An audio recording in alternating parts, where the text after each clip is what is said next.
Hello and welcome into the GSMC Sports Podcast brought to you by the GSMC Sports Network. I'm your host TJ Mabardi. We are coming to you live on Friday afternoon. Today is August 23rd and we have a Thursday night football game to react to. Not quite yet regular season, but still a very interesting game between the Colts and the Bengals, where the Bengals didn't start anybody really, but we did get to see Anthony Richardson playing, and considering he has very high expectations for some this upcoming season, I want to break down his performance and what I expect out of him this upcoming season.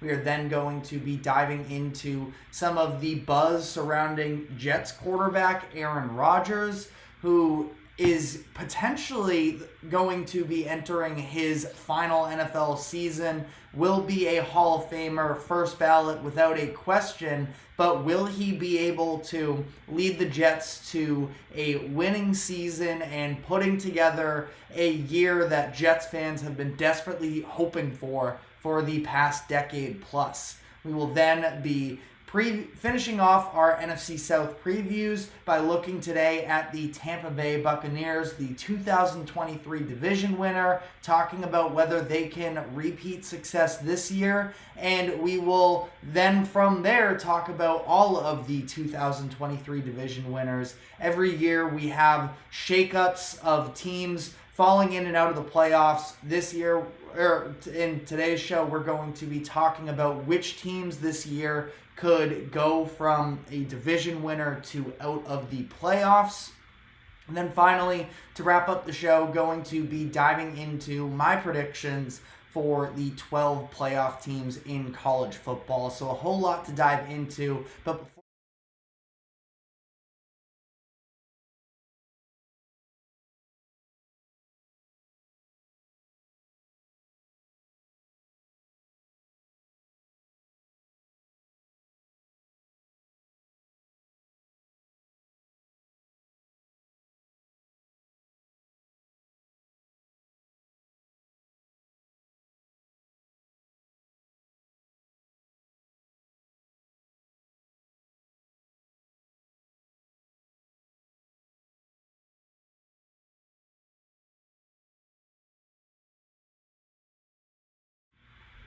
we're going to start off the show by diving into last night's preseason game between the Colts and the Bengals. Ultimately, finally getting past the preseason games where it feels like there is a lot to take out of it, 100%, and I've been enjoying that football is back, but ultimately we all know we're not here to watch preseason. It's about regular season games, and that starts up in a couple weeks, so very exciting there. But last night we did get a pretty extensive look at Colts quarterback Anthony Richardson, who obviously has been, I wouldn't say struggling to stay on the field, but last year wiped out with a season-ending shoulder injury that was coming off of as well, where he had a concussion a few weeks prior. So Anthony Richardson went through the ringer a little bit from a physical standpoint last season in his rookie campaign, but a lot of people are anticipating him to bounce back really strong and emerge as one of the top young quarterbacks in the league. And I am definitely hoping that that is the case, because Anthony Richardson, with his frame and his specific skill set, I think he can be must-watch TV in terms of being a bruiser, having that athletic ability like a Lamar Jackson, but also having that extra bit of size and toughness to him, sort of like a Josh Allen, that I think could make him absolutely one of the most fun quarterbacks in the league. But as we saw last night, there were some ups and downs with him. And I think that that's something that's important to consider when, especially, he's been just getting so much love. Now, some of it fantasy football-wise, but just been getting a lot of love throughout the offseason. Jeremy Lapidus, one of our hosts here at the GSMC Sports Network, he had a hot take earlier that Anthony Richardson could be in MVP conversations. And while that's definitely possible and it's something I'm rooting for, I do want to pump the brakes a little bit. What we saw from Richardson last night is that he is capable of putting together methodical drives. The opening drive for the Colts, that was all scripted out, important to consider there. Obviously, NFL, all football teams really typically tend to script out the first drive or two, and Anthony Richardson was phenomenal on the first scripted drive, where I believe it was 7 of 8 that he completed his first 6 passes, helped lead the Colts down the field 80 yards for a touchdown, where he was able to link up with Adonai Mitchell. Also a really great sign for the Colts there, that their young quarterback and their rookie receiver, who sort of just fell into their lap during the draft because of potential character concerns, is what Adonai Mitchell was being dinged for. But Mitchell is a baller, and he showed off a little bit of that last night. Only those couple catches on the first couple on that first drive, 2 catches, 18 yards and a touchdown, but encouraging to see there. And again, Anthony Richardson, it's not like he was making any of these incredible throws, but it was reading what was in front of him, especially the RPO that they ended up running. He was able to hit, might have been Alec Pierce over the middle for a pretty nice pickup then. I think that a lot of credit goes to some of the other players as well for the Colts stepping up. I think it was on 3rd down, again, might have been Alec Pierce, where Anthony Richardson actually threw it back to the line of scrimmage, but Pierce had room, so he was able to climb up and get the first down yardage there. And it was encouraging for sure. Keep the simple things simple. But from there, once the Colts started to go off script a little bit more, things fell apart for Anthony Richardson. The offense entirely stalled out, 3 punts, and Richardson even threw a pick 6 in there as well, where it just seemed like him and his tight end weren't on the same page. He was expecting the tight end to maybe sit down where he was or break to the inside, but he ends up going outside. Richardson puts it in the wrong spot. It was more of a miscommunication, I think, than anything else, which honestly might not even be the worst thing in the world, where I thought that his accuracy, his precision, his touch was a little bit off from post that first drive. And that's just the thing with Anthony Richardson, is he has all of the tools and he's very capable of becoming a full-time franchise quarterback. But I feel like people are sort of rushing to give him, I wouldn't say praise is the right word because he deserves praise, but I think people are trying to put him in conversations that I just don't know if he's ready yet. The Thursday Night Football crew, they put up a graphic during it was one of the second or third drives, and it was that Anthony Richardson has played in just 22 total starts since 2019, in the past 5 years. And this is somebody who went top 5 in the NFL. I think he was 4th in the 2023 class, and he started just 6 high school games, 12 college games, and 4 NFL starts. So that is, well, you can also probably include, I guess, 23 if you're counting week 1 of the preseason, but ultimately, obviously, we know those don't really matter. The point being, though, Anthony Richardson is still very inexperienced, and he's young, and I think that there is time for him to iron out some of the precision issues with him, but I'm just not going to, get ahead of myself when it comes to the evaluation of Anthony Richardson and what he is in the now and what he could lead the Colts to in 2024. I feel like we should just be taking a deep breath and just trying to see, before we put him in any sort of crazy conversations, let's just see the kid start a full season and sort of watch what it looks like and figure things out from there. Because I get it, he is everything that you could possibly ask for if you're an NFL fan in terms of an entertainment standpoint, what he could bring to the game if he is able to hit his ceiling.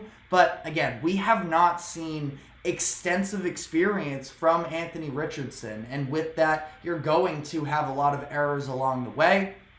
Sure, the interception that he ended up throwing was miscommunication. I feel like those are the plays that are very easily fixable once he gets those more reps. So I'm looking forward to that. But again, just the touch and precision is sort of where I have at least slight doubts. I don't think he's looked all that sharp passing out of the pocket through his first couple preseason appearances, whether it's throwing high, not being able to hit guys perfectly in stride. You can see there are steps that need to be made in the passing game before Anthony Richardson becomes everything that he is being slated out to be. And I'm not trying to be overly negative on him. We're talking about 2 preseason games, so obviously very, very small sample size, pretty unimportant sample size. But I think that sort of ties into the sample size of Anthony Richardson actually playing football at a high level is also very, very small. And people are starting to throw him into these conversations that I just don't know if I'm ready to get there yet. Richardson was a late bloomer in terms of the pre-draft process ahead of 2023. He sort of won the offseason that year. We get those types of quarterbacks every single year. I think that J.J. McCarthy was a little bit of an example of that in this past year's draft. And Anthony Richardson, again, very capable. I'm definitely in on him for the long run, but I have to see more before I'm willing to plant my flag in him. And obviously, I think that some of this stems for me coming from fantasy football projections, where a lot of people have Anthony Richardson as a fantasy football quarterback, number 1 in the NFL, maybe top 3, top 5, depending on where you're looking. Fantasy football isn't reality, which is important to consider. So maybe I'm unfairly dinging Richardson because I've just seen so much love for him in fantasy football, which is fair because we know that he can run. And the Colts are going to have an excellent rush offense, I feel like, this upcoming season with him and Jonathan Taylor together with that offensive line in front of them. And the Colts should have a good offense in general as well. I mean, they have good skill position players. They bring back Michael Pittman. They have Josh Downs. They draft Adonai Mitchell. They're deep in the tight end room. There are more than enough options to help Anthony Richardson succeed.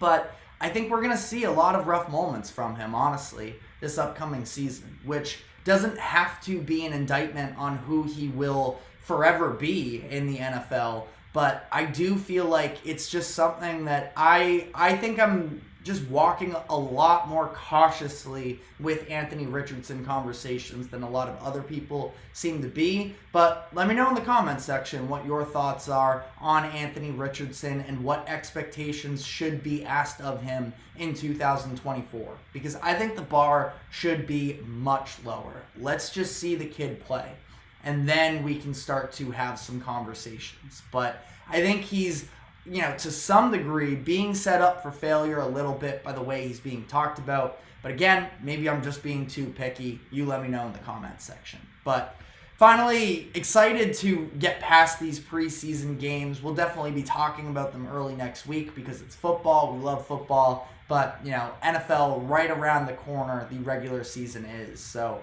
definitely looking forward to that. And speaking of which, it is an especially important upcoming season for Aaron Rodgers and the New York Jets, who are basically playing for their careers at this point. Aaron Rodgers is. Robert Saleh is coaching for his career at this point. Joe Douglas in the front office. All of these guys have tremendous amounts of pressure on them in this upcoming season. And if things don't pan out for them, they might all be out of their current roles headed into 2025. So I want to talk about the Jets, my expectations for Aaron Rodgers coming off of this Achilles injury at his age 41 season. What does he need to do to be able to deliver a successful season for the Jets? We will be discussing that and more when we come back on the other side of the break. Do not go anywhere. We will be right back.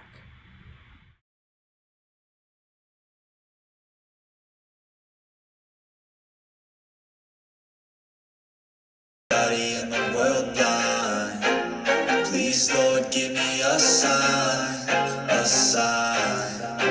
I feel like I'm losing my mind. Is everybody in the world blind? Please Lord give me a sign, a sign.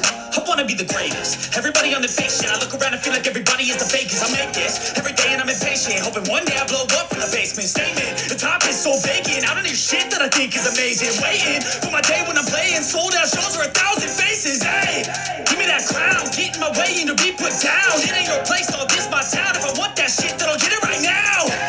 I'm losing it, the noose if it's some losing shit. A stupid myth, you choose to live or choose to dip. You choose to fight or lose your grip and lose a gift. Oh, I feel like I'm losing my mind. Is everybody in the world blind? Please Lord give me a sign, a sign.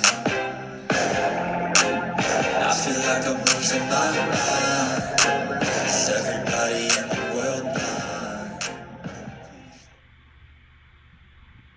Welcome back into the GSMC Sports Podcast, as we are now going to be diving into what the expectations are for Aaron Rodgers and the Jets. Earlier this week at training camp, there was a clip that was going viral a little bit that got Jets fans very excited. It was Aaron Rodgers and Garrett Wilson linking up on a 55-yard dime from Aaron Rodgers down the left sideline to hit Wilson in stride, and you can see all of the attendees of Jets training camp were going crazy because those were the expectations headed into last season before, of course, 4 snaps into the season, everything changed, and Aaron Rodgers went down with that torn Achilles injury, and now a lot of people are more skeptical on what the Jets are going to be. And that's because, obviously, the history of quarterbacks age 40 or older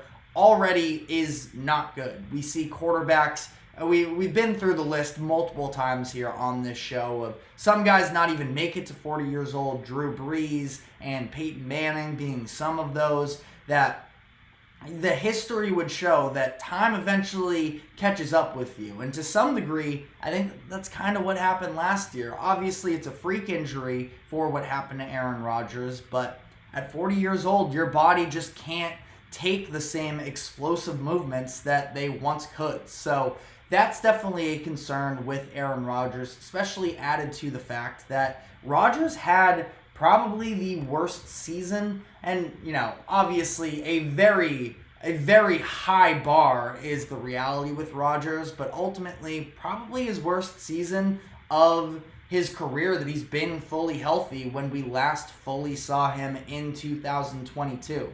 Now, there was other stuff going on there. He was very frustrated with the front office, and the roster wasn't quite the same construction-wise, but they ended up missing the playoffs, going 8-9. Very uncharacteristic turnovers from Aaron Rodgers, 12 of them. That's the second most of his career. Last time he threw 12 or more interceptions was back in 2008. So, again, not a very positive sign in terms of what will Rodgers be able to do coming into his age 40 season, let alone missing his entire age 40 season with a torn Achilles and trying to come back for your age 41 season. So I think there's a lot of red flags that are baked into this. Ultimately, when you're talking about the Jets, though, you go from Aaron Rodgers and these, very high bar for his level of success. His level of success, to put it nicely, is much more advanced than the expectations and level of success with the New York Jets based off of how they have performed over the past couple decades. And I think at this point, Jets fans would probably, let me know in the comments section if you feel differently, Jets fans would probably be okay with just making the playoffs, being competitive in a playoff game, and sort of seeing where things lie from there, which is very much on the table. A lot of people have the Jets winning the AFC East.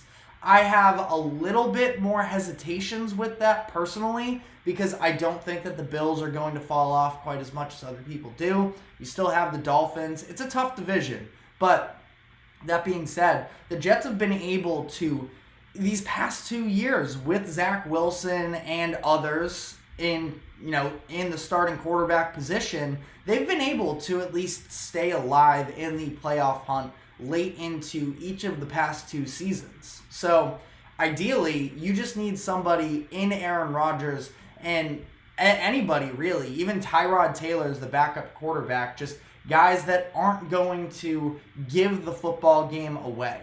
And that's sort of what they've had these past couple years, that if they can be a league average offense, then they should be in a very good position. Robert Saleh, do I know that he's a great head coach? Definitely not. But he has coached the defense to be one of the top units in each of the past few seasons. That's obviously his background coming from being a defensive coordinator with San Francisco. So I think he knows what he's doing on the defensive front. Now, we've heard a lot of the noise that has come out, especially I think it was the Athletic that wrote an article talking about the Jets' dysfunction coming out of 2023 and definitely did not put Robert Saleh in a great light. But again, tensions were very high in that season. Everything was going awry based off of where they thought they were going to initially be headed into the regular season, expecting Aaron Rodgers to be available for them and having that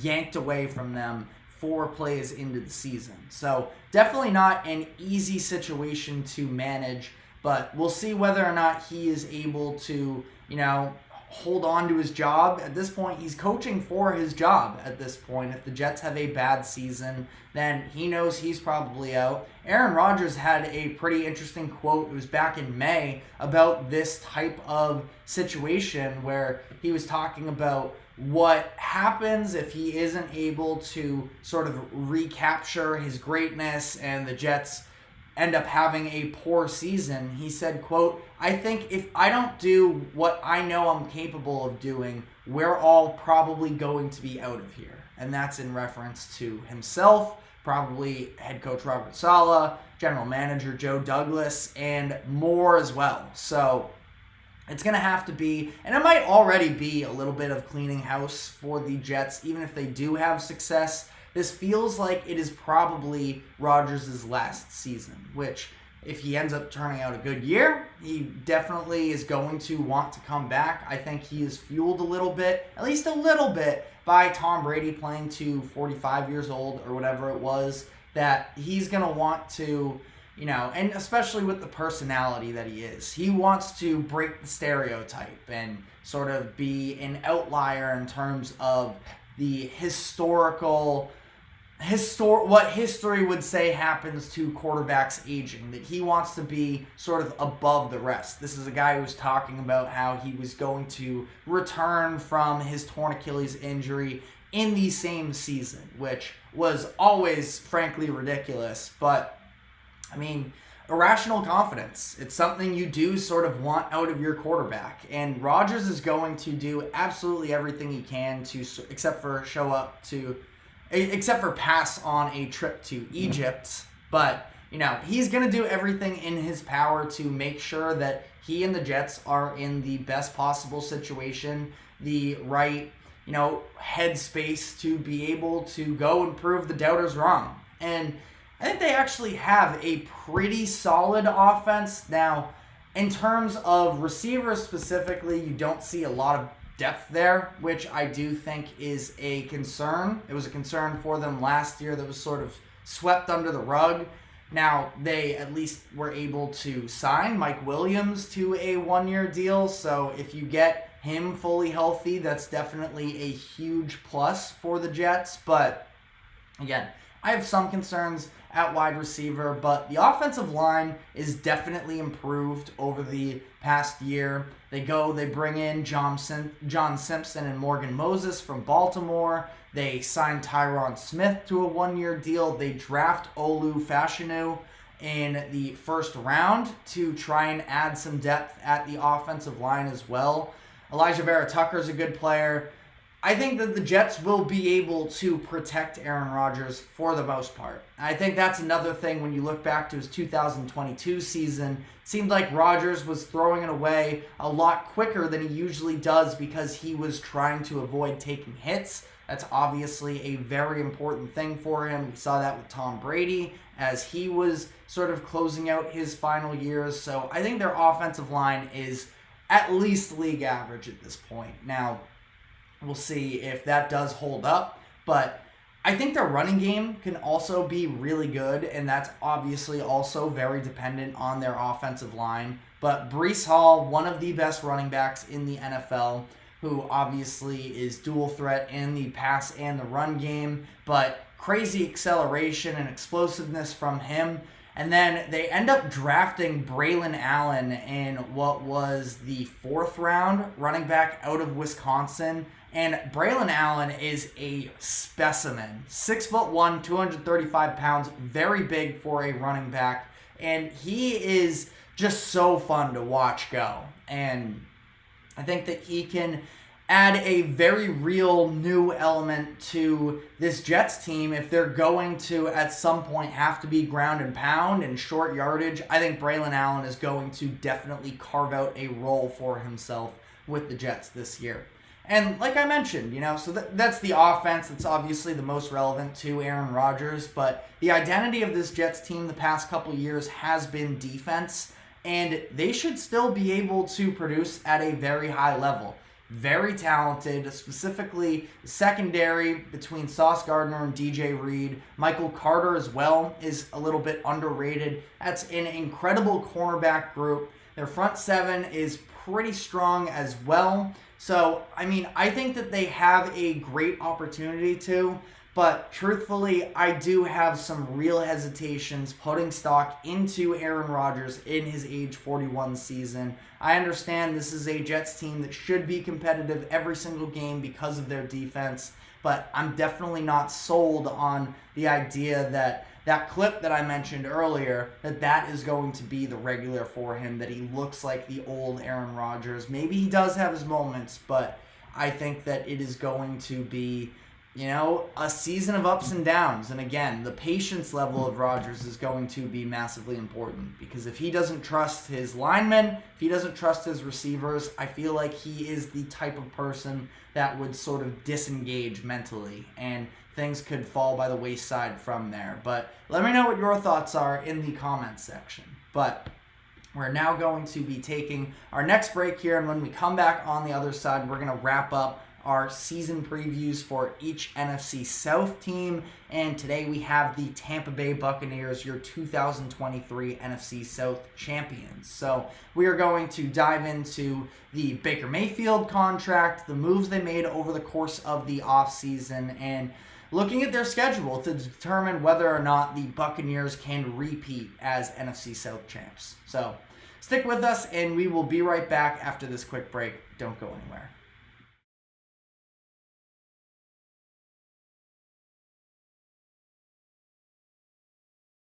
Network is available on YouTube. Just search GSMC Sports Network. Get your fix of daily sports talk shows on YouTube. Absolutely free. NFL, college football, NBA, MLB, MMA, UFC, fantasy football, and so much more. GSMC Sports Network has shows running all day long, with new sports shows starting every 2 hours. Just like on your favorite cable sports channel, except GSMC Sports Network is absolutely free. Just search GSMC Sports Network on YouTube to catch one of your new favorite shows, like the GSMC College Football Podcast, Chip Shot Football Podcast, Hoops and Heels Women's Sports Podcast, GSMC Basketball Podcast, and so many more. Check it out for yourself. GSMC Sports Network, now available on YouTube absolutely free. Search GSMC Sports Network on YouTube right now.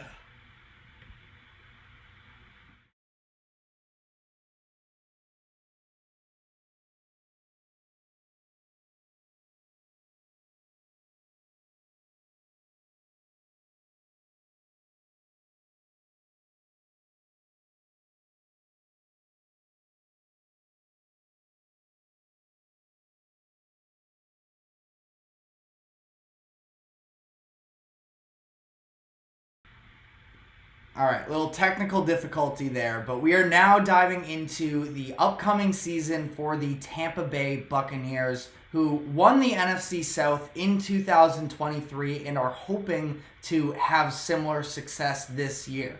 And they feel confident, at least internally, in being able to do so because they brought back their quarterback, Baker Mayfield, on a new 3-year, $100 million contract, which was a lot of money. But at the same time, Baker Mayfield definitely earned it based off of his performance last year, putting together a career season and sort of flawlessly, sliding into this role in Tampa Bay, where post Tom Brady, they had a lot of question marks at the position. And Baker Mayfield, is he elite? No, but he is more than capable of getting the job done. And not only did he lead them to a division title last year, they even won a playoff game.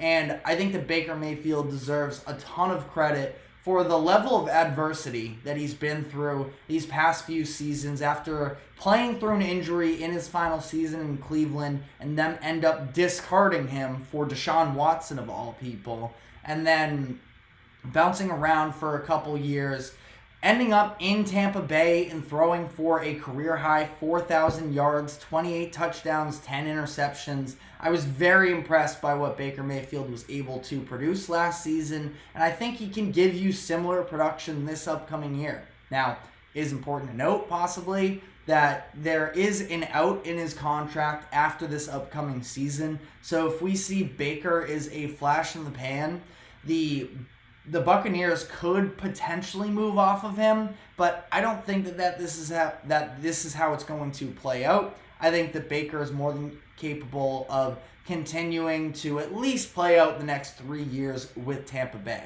But overall here, when you look at this offense, ended up being fine numbers last year. Passing game 17th, so when you talk about Baker Mayfield, definitely does deserve credit.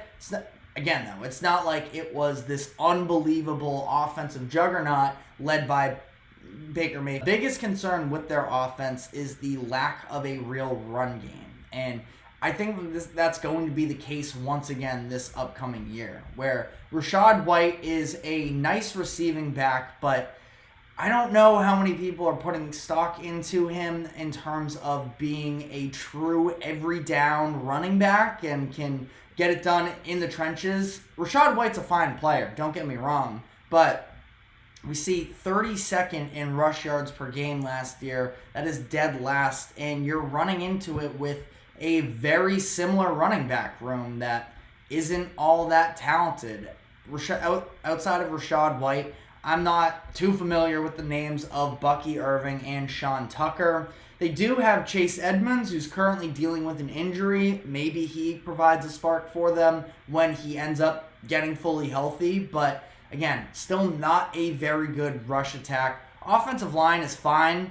Going to be really interesting to see Graham Barton, their first-round draft selection. He is going to be playing immediately for them and manning the middle at center. So he's going to have a lot of expectations in this upcoming year. If I'm not mistaken, they did just re-up Tristan Wirfs on a new contract. Let me know in the comment section whether or not I'm wrong on that one. But I'm pretty sure I saw that they re-upped Tristan Wirfs, who is one of the best young left tackles in the game. So they have their blindside guy. They could have their man in the middle if Barton ends up panning out for them. But it's still, kind of a lot to ask of some young players. Specifically, Barton is the one I'm looking at. but I think that they could definitely be capable of it. This is a Buccaneers team that's probably league average in terms of offensive line, so we'll ultimately see how that pans out for them. They were really bad in the run game last year. They were last in ESPN's run block win rate, so that's where you need to see the Buccaneers improve this upcoming season if their offense is going to take the next step. But we'll see whether or not that does end up panning out. But defensively, again, kind of a mediocre group. This is a team that, again, you're talking about the NFC South, which was wide open last year. I think it's very open once again this upcoming season. But defense was fine. I do think that they have a lot of intriguing pieces, especially on the younger end in that front seven. We already know about Vita Vea, of course, but Kalijah Cansey, their 2023 first-round pick, Yaya Diaby emerged for them, and I think he is due for a spectacular breakout season this upcoming year. So I can get behind their front seven. They do lose Devin White, but at that point, I don't think that that's a massive loss for them. Levante David still holding it down for them, getting up there an edge though, so we'll have to see about that. They were very good against the run last year, and I think that that's on the table once again. Now, they bring back Antoine Winfield on a new deal in the secondary. Ultimately, it's a fine secondary, but I definitely don't have all that much confidence in them being all that much better than what they were last year, which was 29th in the league in passing defense. Now, getting some more pressure up front with the emergence of Diaby and Cansey could definitely help put pressure on opposing quarterbacks and add to, give your secondary some help in terms of you don't have to hang in there quite as long. But I don't really see all that much upside with this secondary, at least for 2023. Again, you at least have a guy back there and a very real guy and one of the best safeties in the league in Antoine Winfield. Outside of that, though, pretty underwhelming group, which means I think that they are going to be susceptible against the pass once again.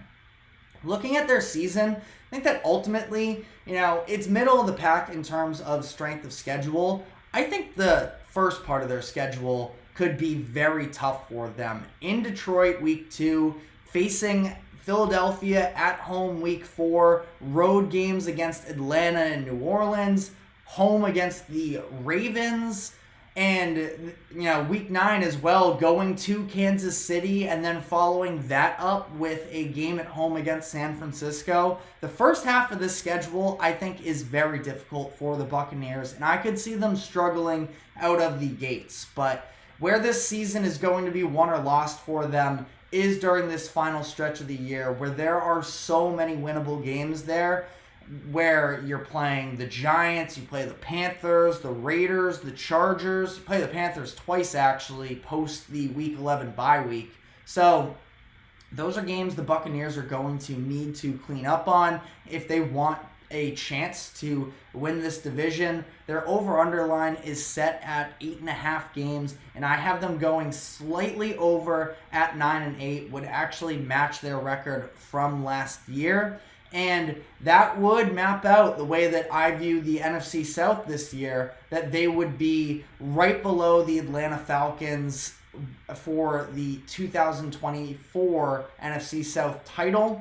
I think that ultimately it's not a great division, but the Falcons, the Buccaneers, and the Saints are all teams that can go out and punch you in the mouth any given week, and I don't think that any of them are rollover outings. Last year we saw the Buccaneers win this division with 9 wins, but the Falcons were at 7. The Saints also, I believe, had 9. So, it was congested up at the top of this division. Sorry, Carolina. I just don't think that this is the year that they're able to sort of reassert themselves into contention.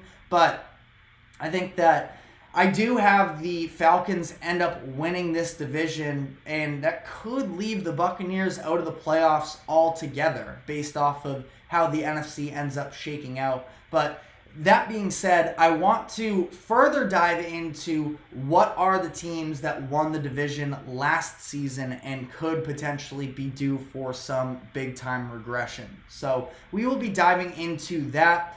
But first, before we do so, going to be taking our next break. Do not go anywhere. We will be right back.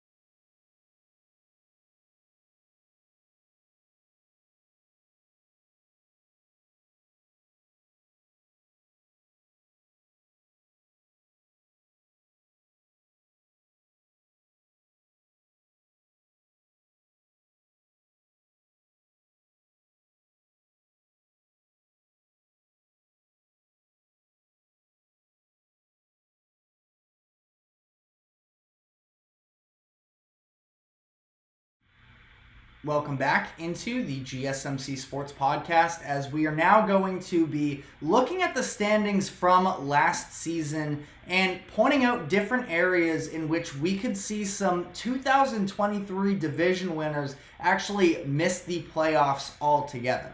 Now, to start this conversation, we'll sort of go on the other side of it. Teams that I think probably already have their division locked up. I'm looking at the Kansas City Chiefs. I think they are far and away the best team in that division. They have far and away the best quarterback. So I don't really see any of these teams rivaling the Chiefs for the AFC West title. And then I would probably be pretty confident in saying that the 49ers as well are going to be able to take home the NFC West. I know a lot of people are on the idea that they could be due for a little bit of a Super Bowl loss hangover, that historically that hasn't necessarily worked out great for teams to lose the Super Bowl and be able to put together another run. But the 49ers still have the majority of their roster from last season. They're going to get Talanoa Hufanga back this season. Obviously, it's going to take a little bit of time for them to get Dre Greenlaw back fully healthy after he ended up tearing what I think was his Achilles in the Super Bowl. But, this is going to be a team that looks very similar to what they were last season, and last season they were excellent. So, as much as the Rams, the Seahawks, the Cardinals, I don't hate any of those teams. I just don't think they're on the same level as the 49ers. But sort of diving into some of the division winners that I do think are a little bit more susceptible, one of the main culprits here, of course, has to be the Buffalo Bills, because it took an extraordinary second half push, and a little bit of meltdown is dramatic, but the Dolphins, failing to close out the division for the Bills to end up winning it in 2023. And ultimately, the Bills still have Josh Allen, and I think that gets you around the 10-win mark almost on its own. I think that he's that special, but a lot of losses in this offseason, of course. Receivers and Stephon Diggs and Gabe Davis, a lot of losses in the secondary. Definitely hurts that Matt Milano, they're probably their best defensive player at this point and their star linebacker, he has a torn bicep that is going to keep him out until December-ish. So the Bills are going to maybe have to tread water a little bit early on in the season to be able to stave off what should be a very competitive AFC East. Last year, like I mentioned, it took a very impressive run at the end of the year for the Bills to be able to steal that one from the Dolphins. The Dolphins are going to be back. They should be healthier than they were at the end of last season, specifically on the defensive side of the ball. Everybody was sort of hanging on for dear life at that point, it felt like. And the Jets have Aaron Rodgers back. So the Bills are definitely susceptible to not winning the division, and if that's the case, I mean, the AFC is pretty deep in terms of wild card teams, where you have a couple teams from the East, a couple teams from the North as well. The South, a lot of people are, building up momentum for, especially with the Colts, the Jaguars, with Trevor Lawrence being healthy. So the Bills are definitely at risk of missing the playoffs altogether, which is not something that would have predicted, anytime in this Josh Allen era, but it's on the table for them. I have confidence in the Bills to be able to, stave that off, but it's very much in play, which sort of takes me to, I just referenced the AFC North as well, and this is a division where the Baltimore Ravens were very debatably, the best team in the NFL. I know they end up losing to the Chiefs, but roster for roster, I think the Ravens were as good as anybody last season. And they have some significant changes within their building. The offensive line, they lose a couple starters there. They lose their defensive coordinator to the Seahawks and Mike McDonald. A couple top assistants leave as well as a part of that move. So a lot of turnover here for the Ravens in a division where there's not that much room to really mess around. Last year, all 4 teams finishing with winning records, and that is including the Cincinnati Bengals, who are going to have Joe Burrow back and hopefully fully healthy, which becomes an entirely different game from there. I think the Ravens are in a real risk of missing out on the division. They're still going to be good enough, I would have to imagine, as long as Lamar Jackson is healthy, that they make the playoffs. But division title is very much up for grabs there.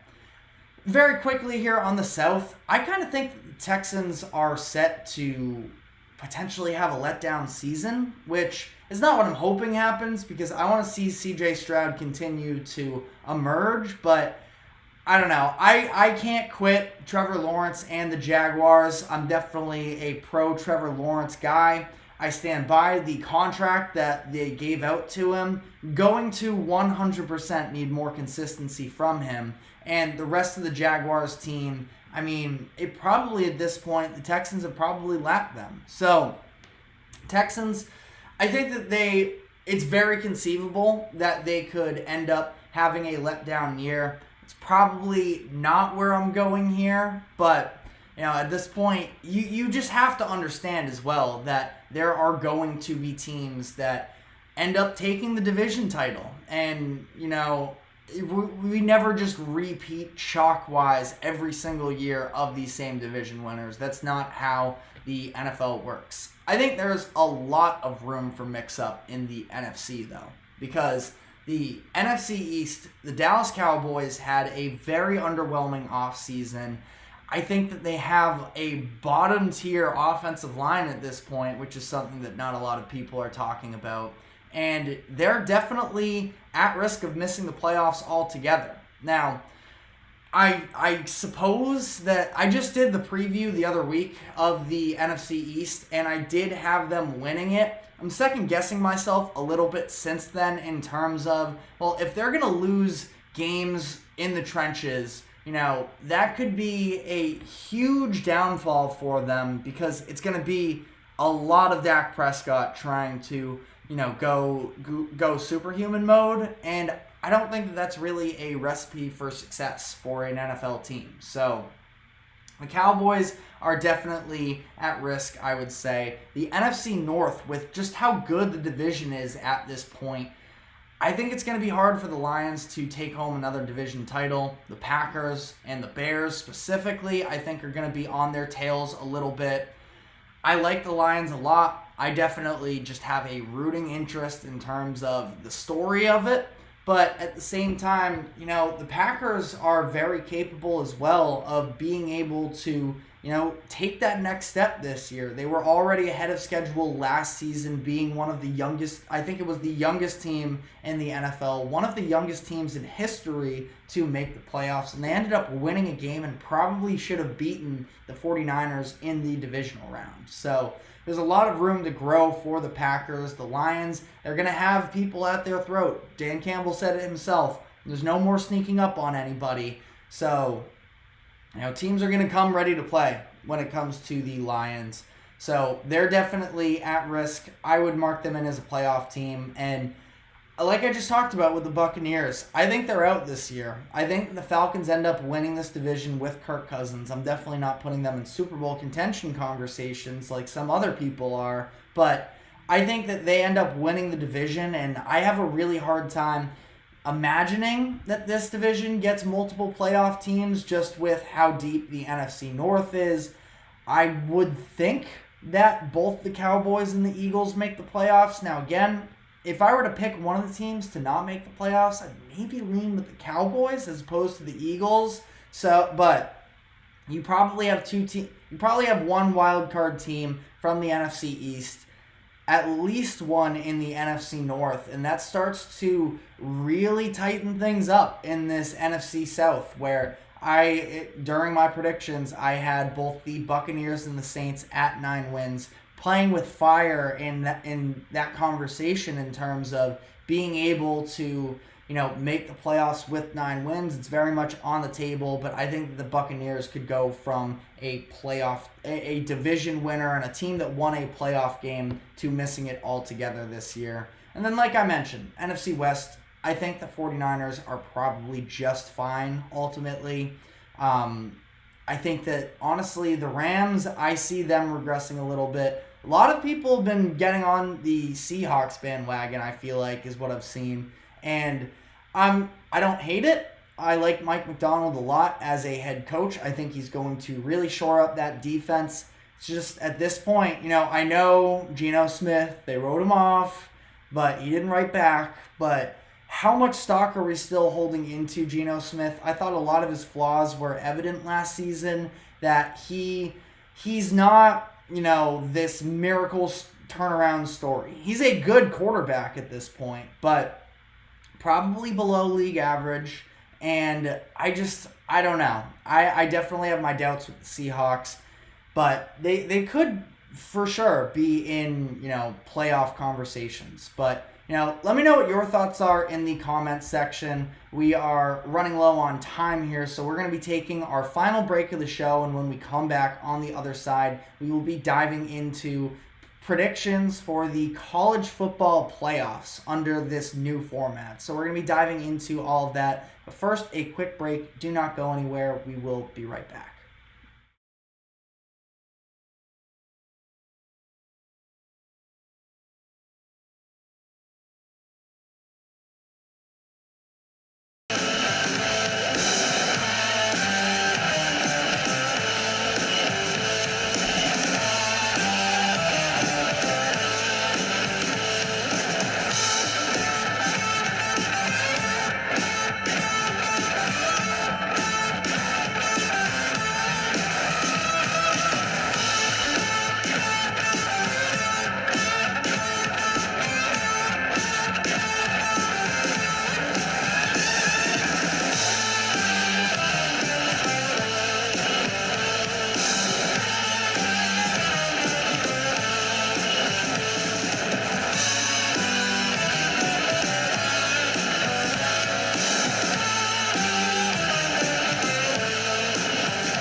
Welcome back into the GSMC Sports Podcast for our final segment of the day, where we are going to be diving into the college football playoffs and making some predictions for which 12 teams will be able to make it to the dance. Now, obviously, a lot of unknown under this new playoff structure, expanded from 4 to 12 teams. So, going to be very interesting to see how all of this plays out. As we know, it is the 4 highest ranked conference winners, and then it is 8 at-large bids. So, have to start with the conference winners because that's how you guarantee a spot in the dance. Looking at the Big 4, I would imagine it has to be the SEC, the Big 10, the ACC, and the Big 12. I have a hard time imagining that anybody outside of those conferences are going to end up being one of those 4 highest ranked teams, but we will have to see there. But starting here with the SEC, I have the Georgia Bulldogs winning the conference. I think that Kirby Smart has put together a potential dynastic run over the course of these past few seasons. Talked about it before. I think if you're going 4 best teams, period, Georgia would have made the playoffs last year. Obviously, though, there was so much controversy at the end of last year with how these standings ended up shaking out that they ended up getting excluded from the playoffs, and I'm not saying by any means that's the wrong decision, but I'm just saying they definitely had a chance to be, a three-peat champion, which is unheard of in college football, especially in this NIL era. So I have the Bulldogs bouncing back and winning the SEC. Also helps for whatever it's worth as well that Nick Saban is no longer in the division. I trust Kalen DeBoer to lead a good program moving forward with Alabama, but at the same time, it's probably going to take a little bit of time until it's, working at 100%, whereas I think that Kirby Smart already has the Bulldogs in great position.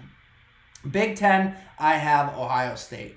Pretty chalk here through the first two. I understand, not quite as exciting, but Ohio State is an incredibly talented team. And what I think that they have over Oregon, and Dan Lanning definitely would disagree with this. He trusts his guys on the front line. I think that Ohio State is just a little bit more physical than Oregon, and I know the irony of that as well because of some of the criticisms that have faced them, but I think they have a two-headed monster in terms of a running back room with Quinshon Judkins and how am I blanking on the name here? Travion Henderson. Thank you. But I think that Ohio State is in an excellent position to be great on both sides of the ball and end up winning the Big Ten. ACC, this is where I differ from the chalk a little bit. I think that Miami is in an excellent position to be the ACC winners, and I think that Miami winning the ACC, as long as this is a do or die year for the ACC. They need multiple playoff teams in if they are going to convince programs like Clemson and Florida State in the long-term future and stability of the conference. They need to show that they can have multiple playoff teams in this new 12-team conference where we're going to be seeing a lot of SEC and Big Ten in terms of these at-large bids. So I think that, again, very important year for the ACC, and I think that Miami is a very good team this upcoming year. I trust their offense. Now, obviously, there's questions with the coaching, and that could definitely hold them back, but I think they are very capable of going out and winning the ACC, and Florida State is a team that not to jump ahead here, but I have them getting an at-large bid as well. 2 playoff teams for the ACC, could be a third if we end up seeing Cade Klubnik sort of emerge into what he was thought of when he was coming into the role at Clemson. That 2-3 playoff teams is a huge win for the ACC. And then Big 12, I don't know how much love the Big 12 is going to get this year without a Texas and an Oklahoma. Utah is a nice addition, though, and I think the Utes end up pulling out the Big 12 and making the playoffs here. Cam Rising in his 7th year of college football is just ridiculous, obviously, and Utah is going to be able to bring the physicality and the defense to the Big 12 that isn't necessarily a common theme with what the reputation of the Big 12 has been in past years. Utah can win in the trenches, they can be physical, but Cam Rising is also capable of letting it air out as well. So those are my 4 conference winners that will be locked into the top 4 seeds. Now diving into the at-large bids. Like I mentioned, probably going to see a lot of SEC and Big Ten teams in this based off of the way that this is all shaped out over the course of the past year or so. But I don't know how many locks there are necessarily. You have a lot of good teams, but you are talking about limited space, and I think that some of these teams are going to beat up on each other and maybe knock each other out. I think that really the only lock I would have in terms of an at-large bid is the loser of Ohio State and Oregon. Either one of them they're both going to make the playoffs. I am very confident in that, and I think that Ohio State wins the Big Ten, meaning Oregon will probably be the highest seeded at-large bid. But again, don't know how many locks there are. Take Oregon out of the conversation. Texas and Alabama are definitely, in this race. you could consider them locks. I think that lock is a little bit extreme, but at the same time, I think that you have two really good coaches in Sark with Texas, with DeBoer in Alabama. They both have talented teams, both in the top 5, I believe it is, that I think, Texas, but they both have their questions as well. Texas playing in the SEC for the first time. Will they be able to sort of match the physicality of the SEC coming from the Big 12 in year one? Will there be any sort of a transition period there? We'll see. With Kalen DeBoer and Bama, obviously new coach, very talented team still, but a lot of turnover. Can they, and also, do you know definitively what you're getting out of Jalen Milroe, what his role is going to be? Is there going to be a passing attack outside of just, let him rip the ball downfield and see if anybody can come up with it? They don't have the prototypical Alabama wide receiver that seems to always come out and go first round. A little bit more limited in terms of depth at the receiver position as well. So, don't know if I would call them a lock per se, but I am confident that both of them will make the playoffs. And then Ole Miss is another team that I think I wouldn't consider them lock conversation necessarily, but everything that Lane Kiffin has done in terms of building up this roster and being able to, yes, losing Quinshon Judkins hurts them and their rush attack will not be quite as good, but Ole Miss able to win with both sides of the ball. We've seen them win shootouts like the one against LSU last year. I think they can win some more defensive matchups. I like Jackson Dart a lot as well. Nice combo on offense, so I think they should make it as well. That rounds us out to 4 at-large bids. Like I mentioned, Florida State, I have confidence in them. DJ Uiagalelei ends up getting, dinged a lot because of his initial impression at Clemson, but I thought DJ looked pretty good last year when he was playing at Oregon State, ends up transferring up to a bigger program in FSU. There's no way that he's not an upgrade over what Florida State had at the end of their season last year post Jordan Travis injury.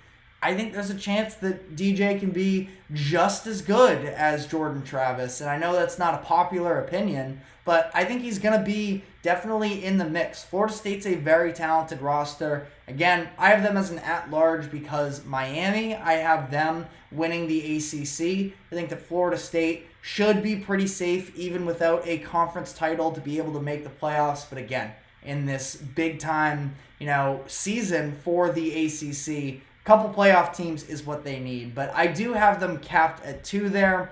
I don't have Clemson making the playoffs this year. To round this out here, I have Notre Dame. Don't love it. They have an easy schedule, though, and I feel like as long as they take care of business against the teams that they should, they need to win at least one of Texas A&M, Florida State, and USC. A&M and USC both on the road, so some difficult games there. I'm definitely looking at that Florida State game because that could be the one that pushes them over.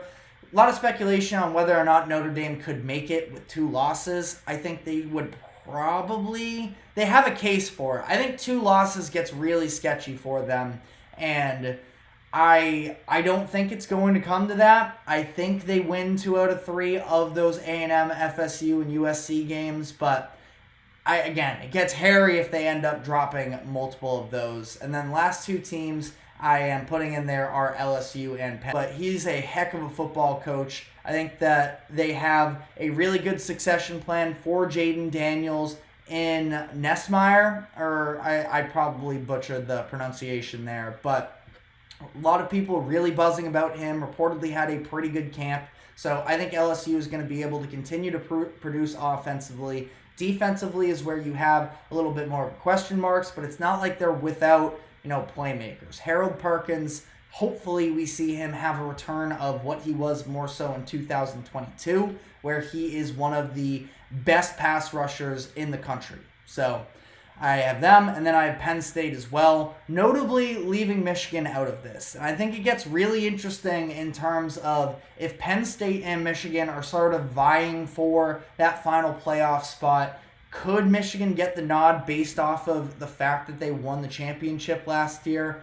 Case is probably not, but it is something to think about that Penn State feels like they are climbing uphill a little bit in terms of this battle now. I believe ranked ahead of Michigan for the season. I think it's Penn State 8 and Michigan 9, but I do think that in order to make it to the playoffs, have a committee sit down and choose Penn State, they are going to need to capitalize on opportunities throughout the regular season. But let me know what your thoughts are on the playoff spots. Let me know your predictions in the comment section. But that is all the time we have for today. Thank you very much for tuning into the GSMC Sports Podcast. Thank you to the GSMC Sports Network for allowing us to host this show. Remember to like, follow, subscribe wherever you keep up with us.